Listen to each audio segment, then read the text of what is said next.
Alright, hello everyone. We are Team 9, the Butterfly Blade, and this is our final project presentation. We have Jessica, Emre, Cam, and myself, Kenneth. Yeah, so the background and motivation here is that some knife collectors really want more knives, and the knife market is actually a really big industry. So we here decided that we needed a knife that has a new locking mechanism that's cool, and we wanted it to be compact, functional, and look really slick.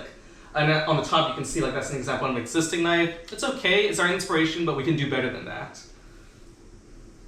So here's our brainstorming and idea process. Like any good engineer, we didn't want to just jump full speed into this idea. We wanted to make sure that it had grounds.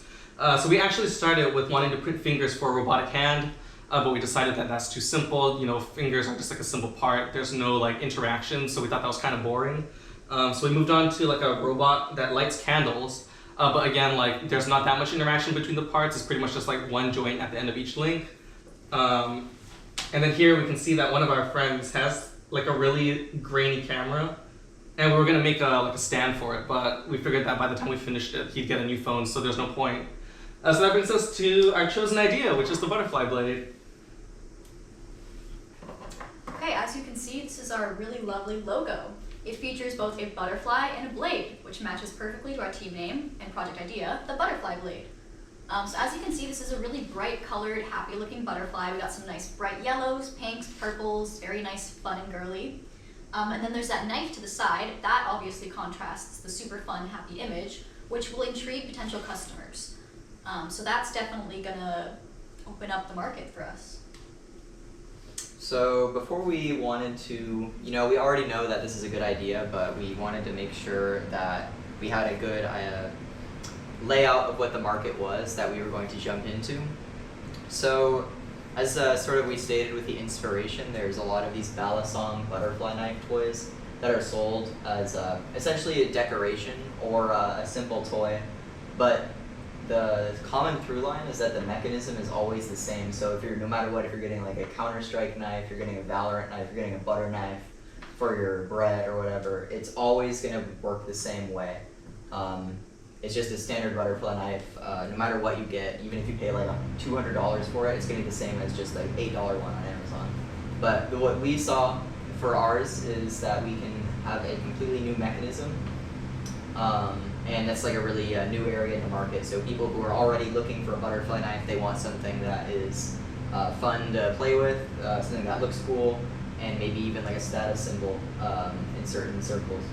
So there's just even beyond the potential market of gamers who are buying stuff from Counter-Strike, there's chefs, dentists, or anyone who would use a knife, and if they want something with a bit of extra spice to it, they would get ours. Okay, so we wanted to get even more insight into our market demographic, which we decided to focus in on gamers, since we know gamers love knives. So you can see that's us doing a little bit of research. And then we also wanted to do some research into the locking mechanism, since that's one of our really innovative features. So you can see on the right there, that's somebody's tier list of various locking mechanisms in knives. Obviously there's some pretty bad ones on the bottom there that people don't seem to like. And then at the top we have those legendary ones, those really nice ideas. So we took inspiration from those, and as you can see, our idea obviously is at the top tier, because it's going to be great. So above and beyond that, we did want to sort of narrow down what functionality our knife is going to have. And as you can see, this is the final revision. This is revision, whatever revision we're on. It's 4, and so basically the functionality this gives you beyond a regular knife is the social. There's this social benefit to it in that it's not carrying a normal Bowie knife around with you. No one's gonna think you're a grandpa, or no one's gonna think you're a threat when you're carrying this. So it also prints in under 8 hours because of our open source philosophy. If you forget it with you, you can print this out on vacation. If you forget yours at home, you can perform cool tricks that sort of fits the same. It's sort of like a yo-yo. A lot of people, they bring yo-yos with them to social gatherings. They bring a Rubik's Cube to social gatherings. They'll bring a fidget spinner or anything like that. And this sort of is almost something you can take out and like show people, and they'll be really impressed by it.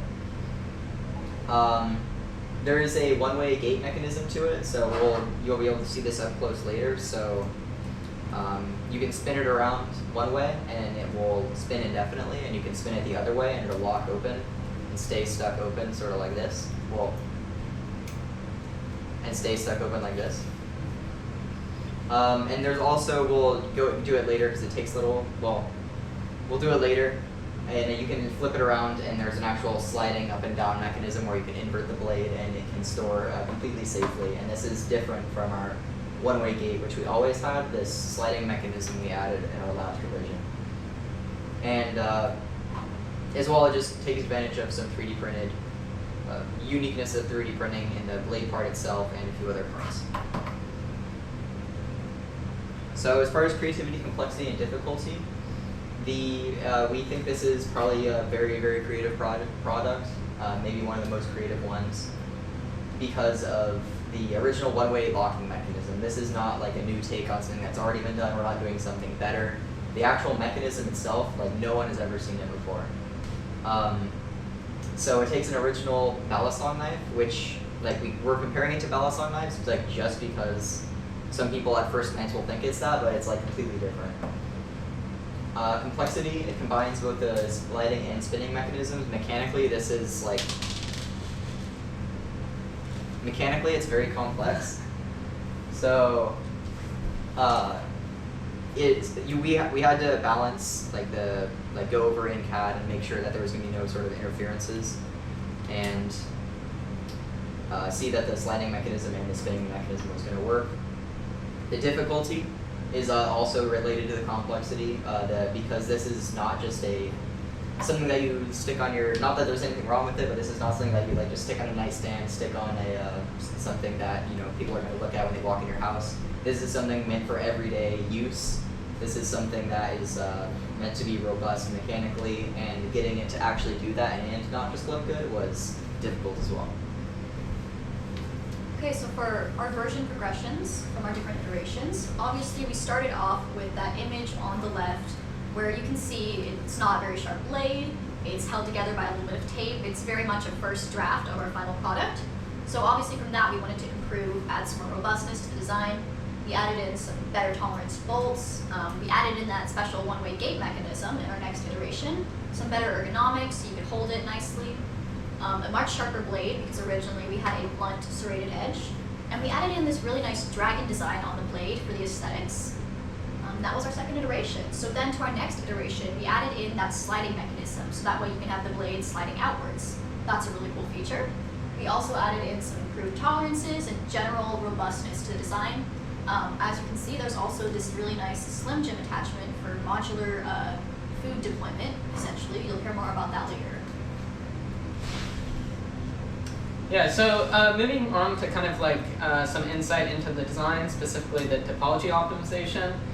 So we really wanted to get the print time down because it was a little close to the 8 hours that we were allowed, and we still had additional features that we wanted to add. So what we did was we used SolidWorks inbuilt topology optimization software to kind of get an idea of what lighting was acceptable, while still being able to grip the knife and apply forces to it, for when you're cutting or spinning or whatever, so that it would still, not fall apart.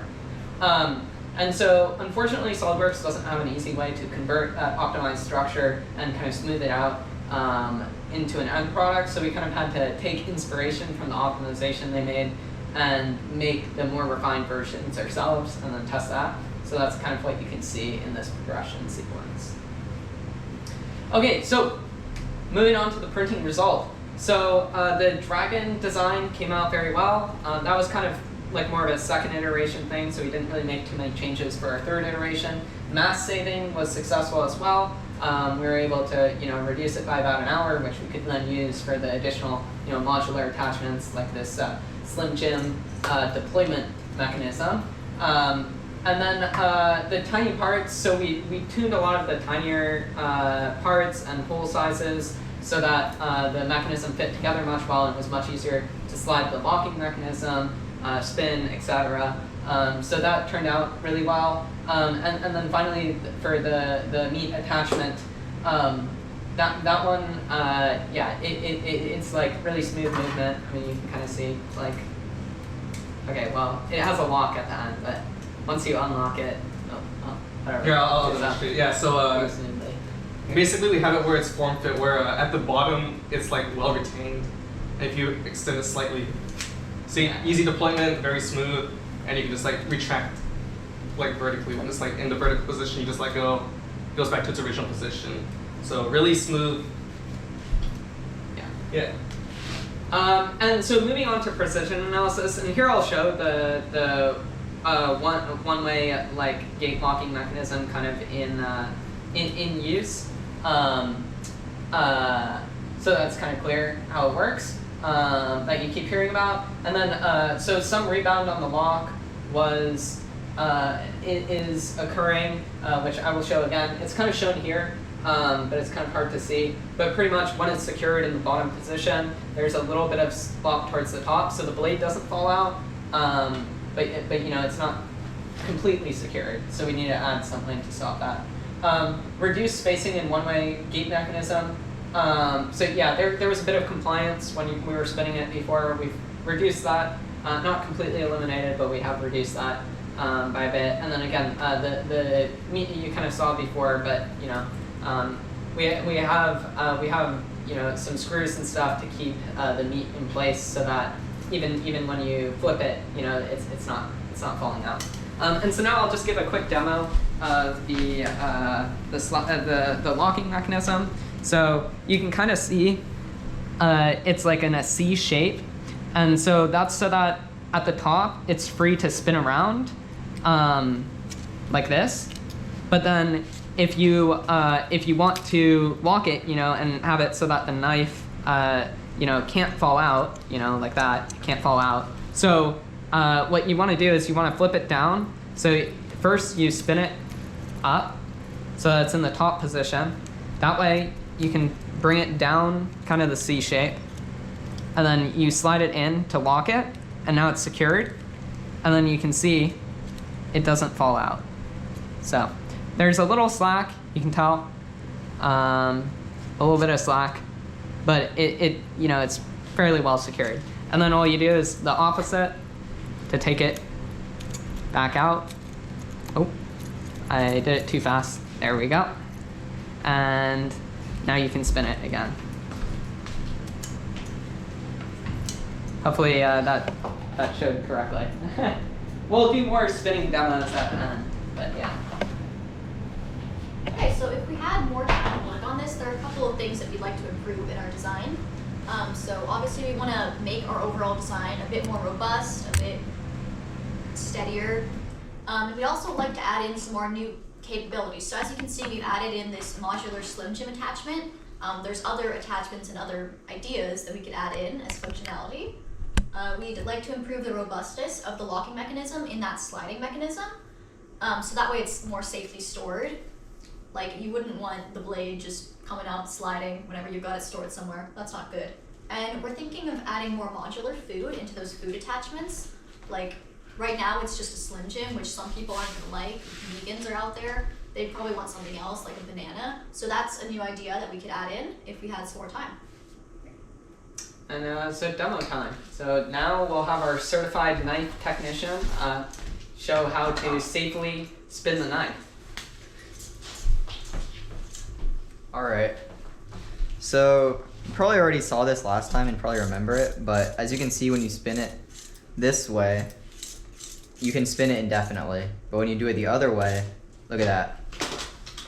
You are ready to stab or slice. That's kind of like the other one way that we're always talking about, where it stops it from spinning in a direction that will cut you, and also kind of secures it so that you're ready for chopping, which you know, or any dangerous encounter. Yeah. So in this demonstration, we're gonna see, we're gonna do a simulated combat situation. So if you're just a law-abiding citizen minding your own business, and someone comes at you, any kind of weapon, what you do is this. and you hit him with that, and now he's disarmed, And and now you can go for it. Don't do that.